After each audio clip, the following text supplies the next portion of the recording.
Okay, so welcome everyone to this week's Pulsus Research Seminar. For those of you who are regular attenders know, this is the place where we bring together or we talk about cutting edge research, either from within the school with our colleagues or from very talented people that we bring in from outside. And in that context, it's wonderful to be able to be able to introduce Kelly Gerard, who's going to speak on ASEAN anti-politics and human rights. And Kelly's background, her specialty is political economy, development and social movements, but with a particular interest in ASEAN. And I think this topic probably brings some of these things together. So I'll hand it over to Kelly. Great, thank you for the introduction, Chris. The paper that I'm presenting today comes out of a book that's edited by Colin Hay, Matthew Flinders, Paul Force and Matthew Wood on anti-politics and de-politicisation. And the collection brings together a number of cases across the globe looking at strategies of anti-politics and de-politicisation. And the chapter that I'm bringing to this project is about ASEAN and human rights. The Association of Southeast Asian Nations, it in many ways looks quite different from its former self. The ASEAN Economic Community commenced at the end of last year, and alongside that, governments have made various commitments to the rule of law, democracy, and human rights. In that context, we kind of get this sort of stuff. And they've also established a bunch of agencies to support these commitments. Now, these substantial reforms to ASEAN have entailed the vertical expansion of its political processes and the horizontal expansion of its political processes. So vertically, we've seen regulatory networks established that bring together a range of actors, harmonising standards across the region, which are then implemented and policed locally. So these are creating new spaces of regional governance within states where state actors and state agencies are involved in regional governance. And they're governing a widening set of issues: investment liberalisation, the seasonal haze, the rights of migrant workers and policing. We've also seen the horizontal expansion of political processes as a range of actors have been brought into these regulatory networks. So they comprise representatives from state agencies along with civil society organisations, academia, think tank and scientific communities. Now, the history of ASEAN is arguably one of anti-politics by design. So the ASEAN Way, ensuring that power has been distributed among a very narrow set of social forces. So what I'm interested in this paper and in a broader project is how the vertical and horizontal expansion of political processes has their political impacts. How is political authority being reconfigured and reorganised through this process? And in this chapter, I look at it through the case of the ASEAN Intergovernmental Commission on Human Rights, the AICHR, which is representative of this broader process of vertical and horizontal expansion. Now,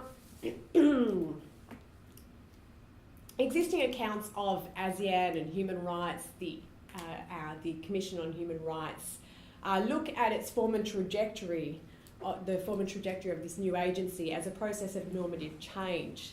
And so they're looking to demonstrate the diffusion of the human rights norm from global policy arenas to ASEAN through norm entrepreneurs, track 2 agencies like the ASEAN ISIS network, a network of think tanks, and track 3 agencies, civil society groups, a human rights working group being one of them. And so these accounts look at this as a case of partial norm socialisation. So ASEAN and human rights evidently at a first glance not a natural fit, and the normative accounts of this process look to explain the limitations of ASEAN's human rights commitments through reference to existing norms, how existing norms are invoked and how new norms, in this case human rights, is in tension with existing norms. So looking at how ASEAN elites have rhetorically embraced human rights, but they've not altered their behaviour accordingly because of consensus decision making and the non-interference norm.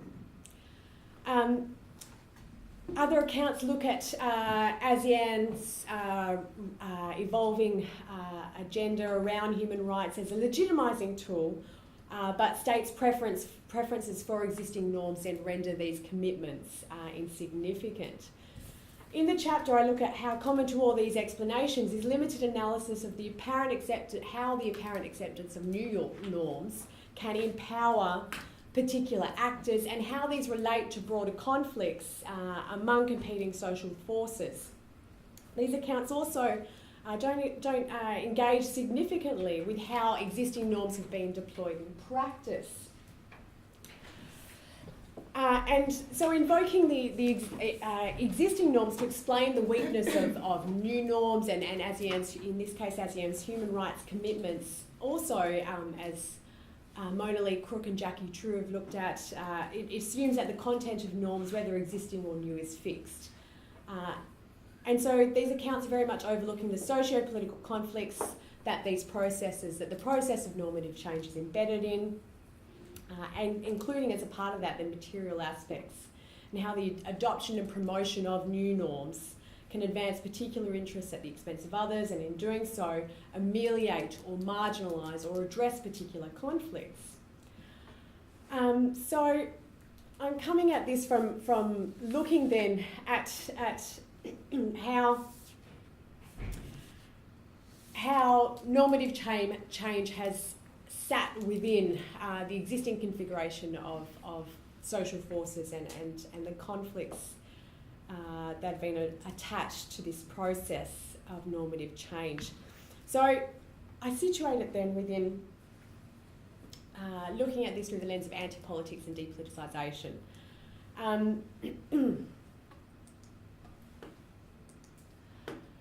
Flinders and Bullitt defined de-politicisation as a tools, mechanisms and institutions through which politicians can attempt to move in an indirect governing relationship and or seek to persuade the demos that they can no longer be reasonably held accountable for a certain issue, policy field or specific decision. So they're looking at how the political process is reformed through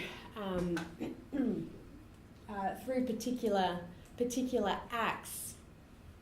And they argue that the term de-politicisation is very much a misnomer. Politics remains, but the form that politics takes changes because of the reforms to within which people interact. So de-politicisation doesn't entail taking politics out of the process, out of people's interactions, but reorganising how politics can take place and how political authority and accountability is managed. Fawcett and Marsh raise the question, I think it's a very important one, of whose interests are served by this process, whose interests are served by de-politicisation, by the reconfiguring of political processes. And they look at this oversight in the de-politicisation literature, which focuses very much on questions of how interests are represented and how governments respond to them, but not on whose interests political reforms further. And as they note, acts of de-politicisation are affected by the structural context in which these decisions are taken. So an analysis of this structural context is very important then in identifying whose interests are furthered. So I come at this looking at the political impacts of the vertical and horizontal reorganisation of ASEAN's processes, looking at it through the lens of the Intergovernmental Commission on Human Rights. And I do this through Jessop's disambiguation of the concept of de-politicisation and cognate concepts, and use this as a framework to chart how politics has been reconfigured. So Jessop puts forward a threefold characterisation of the ongoing reconfiguring of relationships and interactions across the levels of the polity, of politics and policy. And he's arguing very much this is an ongoing process. There is no point in time at which this process ends and the political process is achieved and an act is depoliticised. So he describes the polity as the sphere of society in which political activities can occur.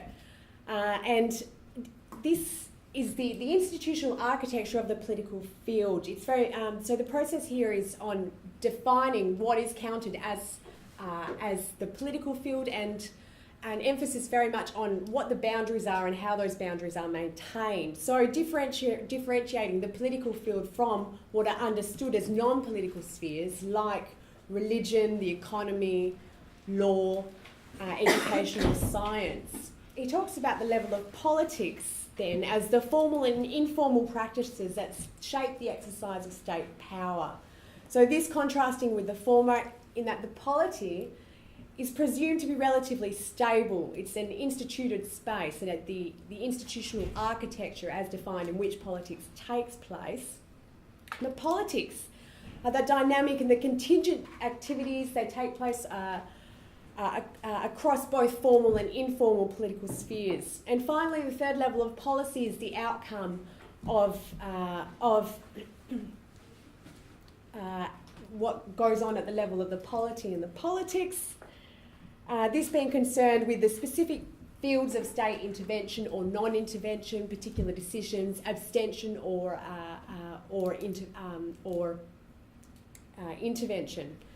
So depoliticisation at the level of policy being determined by what goes on at the level of polity and at politics. So he argues that depoliticisation and repoliticisation can take place at these three levels, and that is all very wordy and around various incarnations of the word polity, politics and policy. But he summarises it in talking about the relationship across these two levels as the constitution of the polity or constitutive politics then affects unevenly capacities to engage in politics, to influence, as Laswell puts it, who gets what, when and how. And this in turn then constrains the range of feasible policies. Policy making then is the art of the possible. So his characterisation of depoliticisation and repoliticisation recognises this process as ongoing, as multi-directional, and as co-constitutive. Policy then, as policy changes, can redraw the boundaries of the polity, and this can also then reshape political practices, which may then encourage actors to organise around new claims that then feed into the process again. So the chapter situates analysis of the AICHR's form and its function in the context for which the decisions to establish this new agency have been taken, looking at the relationship between this new mode of governance and the conflicts that it's seeking to address, recognising in that process that institutions structure the form that politics can take. They make particular forms of political participation acceptable and others not. And then through that process, institutions then function in organising conflict and working out which conflicts are mediated, marginalised or addressed. So in the chapter I'm arguing that the AICHR functions very much as a new target for human rights activists across the region. It gives the appearance of expanding rights protections while ensuring that conflicts can be managed according to the interests of ASEAN elites. And I develop this argument by charting the AICHR's depoliticising impacts on first the level of the polity and then the level of the politics. What we've seen with the AICHR is that there's been no policy outcome, so there has not been an outcome from that, which is a decision in an outcome in and of itself, that there hasn't been a ruling or any form of case that the AICHR has effectively responded to. So this being then the outcome of what's gone on in the previous two levels of depoliticisation and repoliticisation. So in the chapter I outline the context for ASEAN's reforms, namely this goes right back to the Asian economic crisis in the 1990s, and then looking at the crisis's role in driving the mobilisation of social movements across Southeast Asia, in targeting ASEAN, in organising around conflicts that have come about because of the very predatory mode of capitalism that's characterised industrialisation in the region in recent decades. Then looking at ASEAN's human rights turn, and then working through the reform of political processes that's gone on through the level of polity and politics. So the drivers of ASEAN's reform, they have their roots in the Asian economic crisis that emerged in 1997. So the crisis sparked domestic upheavals in affected countries that were ignited by calls for greater accountability and transparency in governments. So the most significant of these being, of course, the collapse of the Suharto regime in Indonesia after 30 years of rule. This occurred alongside the Reformasi movement in Malaysia, led by dismissed Deputy Prime Minister Anwar Ibrahim. Protests, of course, in Thailand that led to the resignation of Chavalit Yongchayut and made way for Thaksin's rise later on, and similarly Joseph Estrada coming to power in the Philippines in 1998. Now, the economic and political effects of the crisis were very uneven across ASEAN's member states, and responses as a consequence very much varied. So elites in ASEAN's more developed countries, they were pursuing some social and political reforms so as to draw investors back to the region and restore domestic stability. And these reforms, of course, being resisted by oligarchic forces in those countries. Meanwhile, ASEAN's newer members, the CLMV countries, Cambodia, Laos, Myanmar and Vietnam, there was very little imperative for reform because of the weakness of opposition forces in these countries. Now, for ASEAN as an institution, the crisis very much invoked a legitimacy crisis. So ASEAN was conspicuously absent from recovery and alongside the involvement of the IMF and the detrimental impacts of its policy prescriptions, a lot of questions were asked about ASEAN's role, its practices, its purposes. And Rodolfo Severino, the ASEAN Secretary General at the time, this was in a speech he gave at the University of Sydney in 1998. He spoke about the overwhelming impression of East Asia's enduring strength and of ASEAN's efficacy having been cast aside and forgotten. The same commentators who used to assume a future of continuous growth for ASEAN now seem to believe that ASEAN can do nothing right or can just do nothing. The frustration and bewilderment over the sudden reversal of fortunes of the region have led many, including some in Southeast Asia itself, to raise questions about ASEAN's effectiveness and utility and about the validity of the very idea of ASEAN. Now, in this context, ASEAN embarked then on a market-building program, and central to this was the establishment of the ASEAN Economic Community, a single market that commenced at the end of 2015, so as to make the region more competitive for global capital flows. Now, this market-building program was advanced by ASEAN's restructure in accordance with the transformation that had been ongoing in member states. So ASEAN's reform agenda reflected the transformation in state management that had been underway since the late 1980s, where we saw the rise of increasingly technocratic modes of governance, where good governance directives increasingly shaped states' policies, technocrats ever more involved in decision-making, on the influence of leading development institutions like the World Bank, and new technocratic forms of government that were intended to enhance those institutions that aid markets were introduced, as Dick Roberson has referred to it as replacing politics with good governance. And so the developmental state strategies that emerged in the post-war era were gradually superseded, as Shahar has written on in various places, and Kanishka and others about the rise of regulatory state management.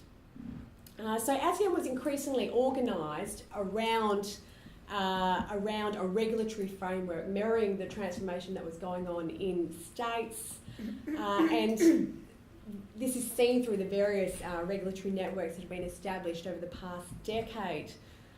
So these comprise representatives from state, private and civil society entities, and these regulatory networks importantly don't mean the emergence of supranational governance, but the rescaling of governance and policy making to regional spaces that are located within the state or alongside the established institutions of domestic rule, as Shahar has put it. Now, this regional regulatory framework is embodied in these networks that have been established across a widening set of issues, the AICHR being one of these. People like Anne-Marie Slaughter have argued that networks of non-state actors can support governmental agencies in addressing the growing complexities of governance. So looking at this very much from a problem-solving lens and looking at what a diversity of actors can bring to the issue of to solving complex governance issues, transnational governance issues. But this problem-solving approach assumes that these different actors are interacting in these regulatory networks in a very non-conflictual manner. They're united by a common objective, and there's not a great deal of attention paid to the politics in these regulatory networks and the differing levels of power amongst the people involved. Peters and Pierre have argued that these sorts of regulatory networks can be a Faustian bargain, given that there's a potential for policy decisions to be imposed rather than bargained, and they have the perception of inclusivity, legitimating a policy outcome but lacking rules governing the participation of weaker actors in these regulatory networks.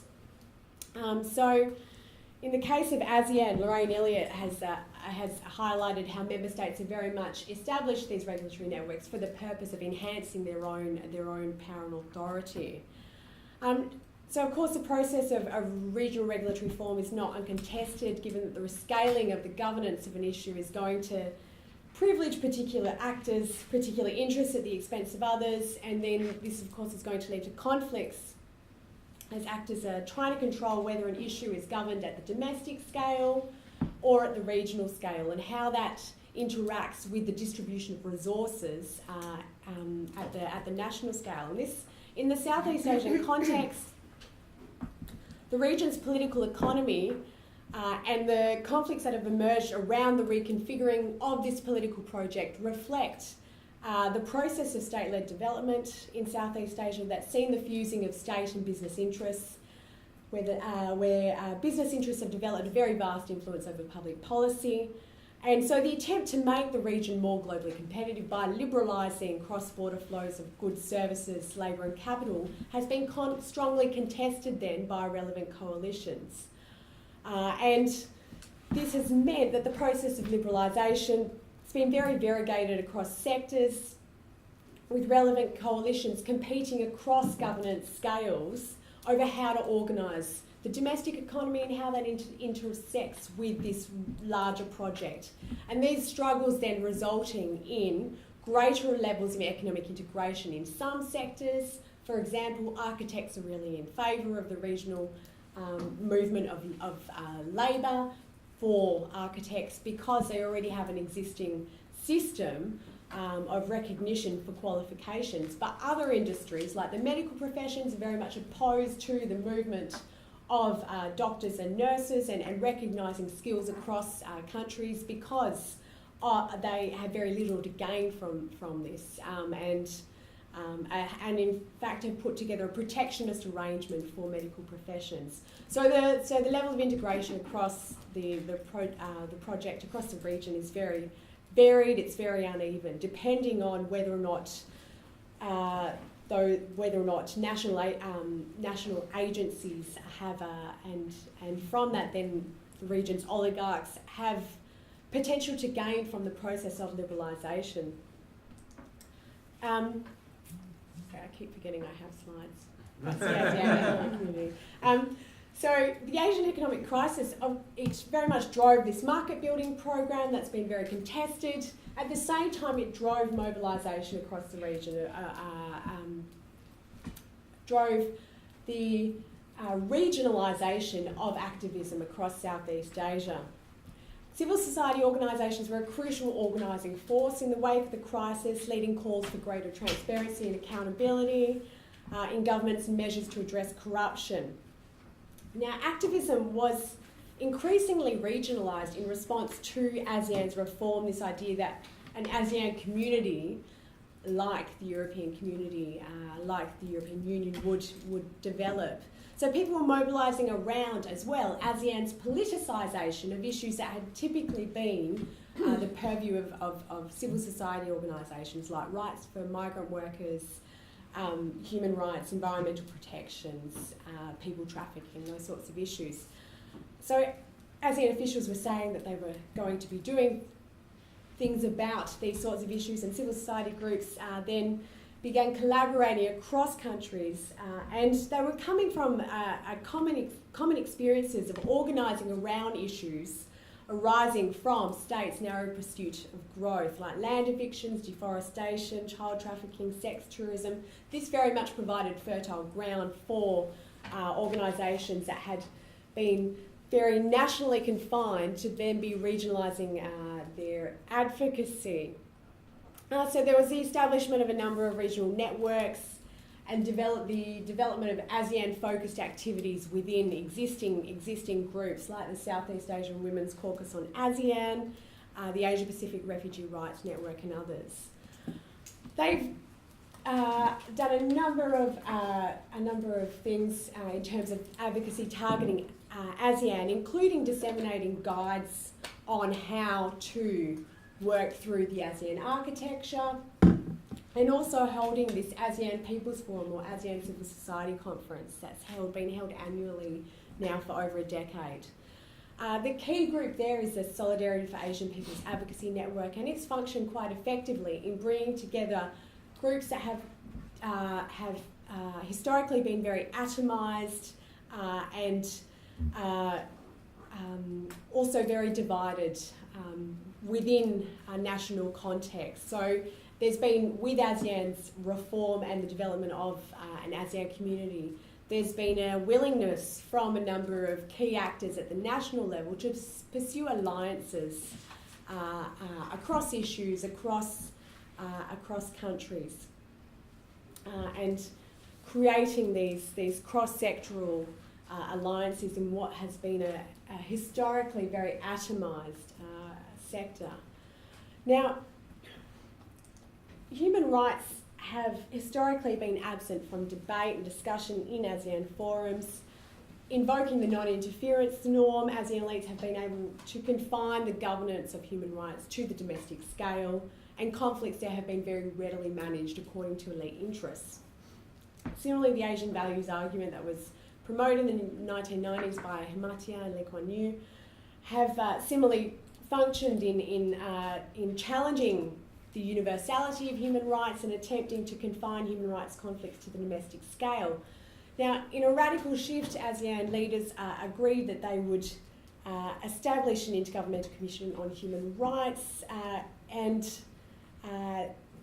in October 2009, the first commissioners were appointed, one from each member state, and then they developed the ASEAN Human Rights Declaration, and this was ratified in November 2012. It's not a legally binding treaty, but these sorts of instruments are often precursors to binding treaties, and they can carry significant moral weight, like the Universal Declaration of Human Rights. Now, the Declaration has been very widely criticised, and it's been termed as creating ready-made justifications for human rights abuses. For example, Principle 6 states that the enjoyment of human rights and fundamental freedoms must be balanced with the performance of corresponding duties, as every person has responsibilities to all other individuals, the community and the society where one lives. This is inconsistent with international human rights norms, which mandate that upholding an individual's human rights is not dependent upon them being responsible members of society. So even prisoners and terrorists, of course, have human rights. So it's been argued as providing justification for human rights abuses. ASEAN elites have said, well, we recognise that this document's flawed, but it's a work in progress. It's an evolutionary process, and it's going to get better. I think rather than understanding the AICHR and the Declaration as a work in progress, and assuming that it's going to lead to an expansion of rights protections, it's much more useful to look at how political processes have been reconfigured across these different levels of the polity and politics, and whose interests have been advanced through this process. So the AICHR's de-politicising impacts on the level of the polity lie first in the potential for human rights abuses to be rescaled according to the interests of ASEAN elites. So there isn't this potential comes from the terms of reference not clearly delineating a relationship between national human rights institutions, the national scale and human rights governance at that level, and the regional scale. The terms of reference state only that the AICHR can consult as may be appropriate with other national, regional and international institutions and entities concerned with the promotion and protection of human rights. By not delineating powers between the national and the regional agencies, this means that each governance scale for human rights abuses, each having their own set of actors, resources and political opportunities, is determined not by petitioners, not by human rights advocates, but by the elites involved. And in this case, the AICHR representatives and the appointees in the national human rights institutions. So it creates a potential for ASEAN elites to foreign shop, to shift the governance of a case to the forum that they're going to get the most beneficial hearing, most amenable hearing. There isn't yet an example of a case having shifted because there hasn't been a policy outcome from the AICHR. It's yet to respond to a petition. But this potential exists, and it's possible that the regional scale might present a more favourable context for elites if, for example, at the regional scale, Laos or Cambodia opposed awarding the AICHR some form of investigative capacity. The Indonesian government might want to move a case from the National Human Rights Institution in Indonesia to the regional scale, knowing that nothing is going to come of it at the regional scale. And at the same time, it can be seen to be doing something about a particular case or petition, defending its interests, given the close relationship between alleged rights abuses in Indonesia and the current and former governments. So, they can be seen to be responding to claims for the government they can be seen to respond to claims for action from activists while shifting it to a forum for which their interests are protected. So the actors within these agencies determine the course of action rather than advocates or petitioners, and there's no procedural constraints that advance rights protections. A related de-politicising impact of the AICHR at the level of the polity is its institutional home within ASEAN. It's located in the ASEAN political security community. This means that it very much functions in the shadow of hierarchy. It's overseen by the foreign ministers. Related agencies like the ASEAN Commission on the Rights of Women and Children are located in the ASEAN socio-cultural community, and they have a much less contentious role, and they simply respond to the relevant ministers in their governments rather than going to the ASEAN foreign ministers. So by locating in the ASEAN political security community, it limits the capacity of representatives to advance more transformative or radical proposals, and it's readily steered according to the interests of ASEAN elites. I was quite interested when conducting interviews for this project that the support amongst both people working in the ASEAN Secretariat and activists for having it in the ASEAN political security community, and the argument from activists was that governments are going to pay more attention to it if it's in the ASEAN political security community rather than one of the other communities. And this seems to have been quite this idea that it's more supported there is an interesting one. But yeah. it seems like there's been a lot of buy-in for that idea amongst activists. On the AICHR's de-politicising impacts at the level of politics, there are two channels through which ASEAN elites have included rights activists into this new agency, and these have been very much structured to include amenable interests and marginalised critics. So the involvement of rights activists has taken the form of nominating representatives coming from universities or from advocacy organisations as state representatives into the agency. And so the AICHR has one representative from each member state, and these are either appointed by states or they're selected by a committee in the case of Indonesia and Thailand. Now, in the case of those that are appointed by states, governments can very readily control who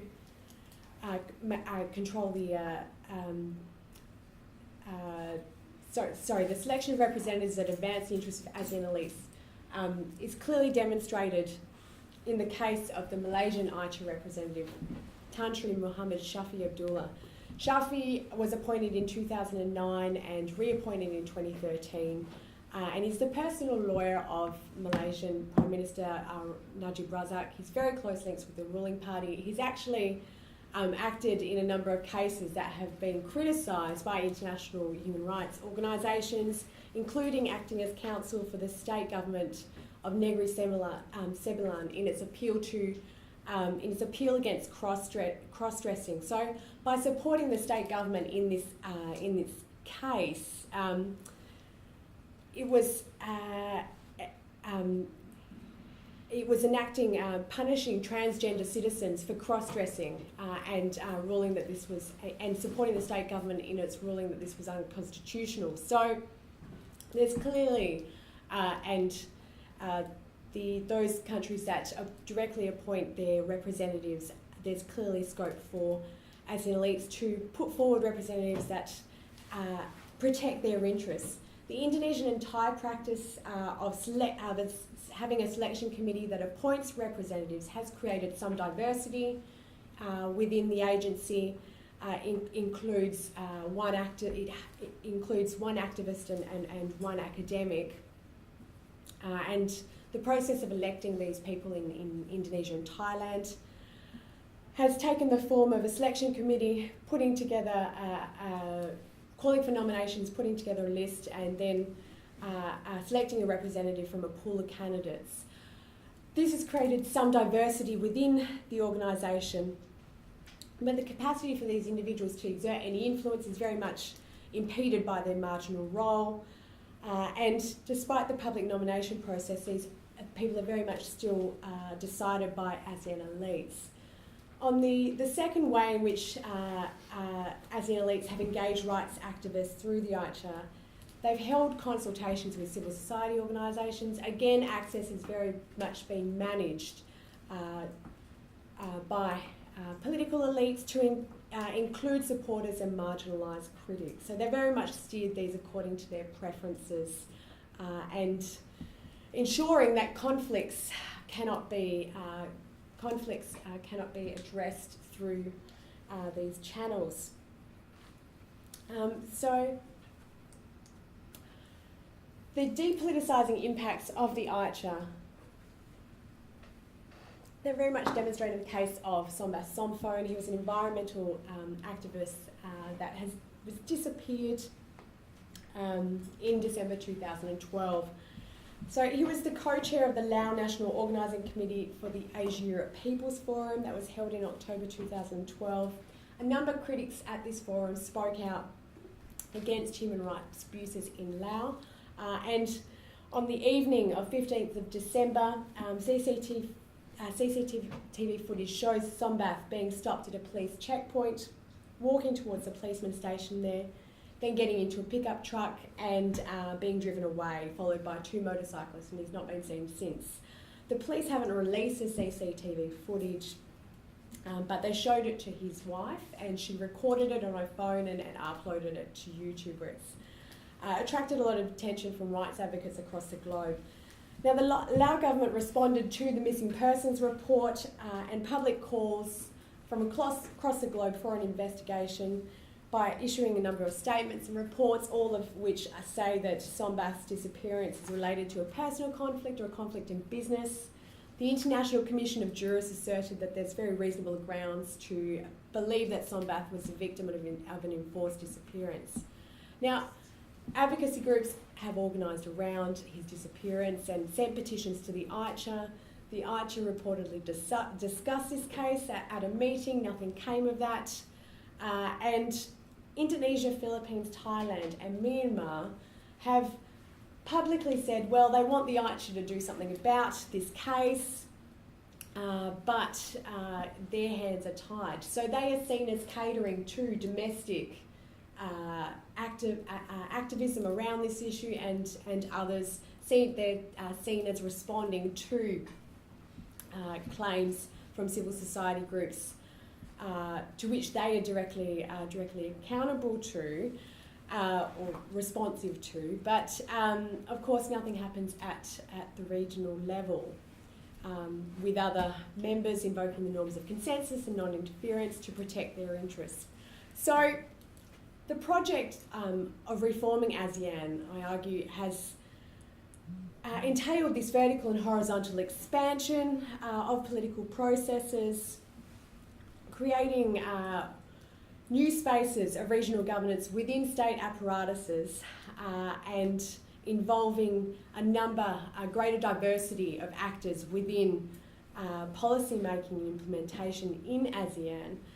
But through the lens of the AICHR, this reconfiguration of political processes has de-politicised human rights governance at the level of the polity and at the level of politics. So ASEAN is very much continuing its legacy of anti-politics, not by taking the politics out of human rights governance, but by enabling ASEAN elites to manage conflicts very much according to their preferences and in a much stronger fashion, perhaps. So the reconfiguring of political processes through the establishment of the AICHR has provided ASEAN elites with a tool to manage the conflicts arising out of people's increased organisation across the region, of challenges to governments and their mobilisation, in particular around human rights abuses. So despite the rhetorical shift around inclusion and community in the marketing of ASEAN's reform, the AICHR's de-politicising impacts suggest that this political project is very much catered and calibrated towards defending powerful interests across the region. Sorry, I'm just losing my voice.